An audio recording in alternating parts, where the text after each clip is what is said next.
বাংলাদেশ সেনাবাহিনীর সাম্প্রতিক মতবিনিময় সভায় সেনাপ্রধান জেনারেল ওয়াকারুজ্জামান স্পষ্টভাবে জানান, দেশ পরিচালনার দায়িত্ব এখন একটি রাজনৈতিক সরকারের। করিডর বন্দর বা কৌশলগত সিদ্ধান্ত সেনাবাহিনীর নয়, এটি নির্বাচিত সরকারের এখতিয়ার। সেনাবাহিনী কোনো করিডর অনুমোদন করবে না এবং কোনো বিদেশি চাপও গ্রহণযোগ্য নয়। তিনি বলেন, আশা করছি 2026 সালের 1 জানুয়ারি থেকে নতুন সরকার দেশ পরিচালনা করবে। তিনি সতর্ক করেন, বিদেশি হস্তক্ষেপ ও প্রভাব এড়াতে হবে। সেনাবাহিনীর পরামর্শ সরকার আমলে নিচ্ছে না বলেও অভিযোগ করেন তিনি আরও বলেন, দেশের রাজনৈতিক সমস্যা রাজনৈতিক উপায়ে সমাধান করতে হবে।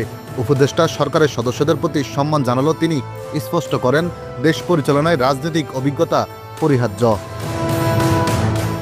সবাই সেনাবাহিনীর কর্মকর্তারা ঐক্যমত পোষণ করে বলেন, তারা সেনাপ্রধানের নেতৃত্বে সর্বদা প্রস্তুত ও ঐক্যবদ্ধ।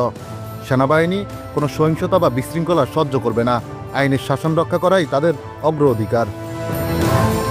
সবাই আরও জানানো হয়, নির্বাচন সামনে রেখে ক্যান্টনমেন্টে ফিরে গেলেও সেনাবাহিনী বেসামরিক প্রশাসনকে কয়েক মাস সহযোগিতা করতে পারে। পাশাপাশি চলতি বছরের বাকি ক্রিয়া প্রতিযোগিতা বন্ধ রাখার নির্দেশ দেওয়া হয়েছে। শেষে সেনাপ্রধান বলেন, আমাদের বেতন চলে সাধারণ মানুষের ঘাম রক্তের টাকায়। তাদের স্বার্থে আমাদের সব সিদ্ধান্ত হতে হবে। Mehedi Hasan Mamun, digital post live.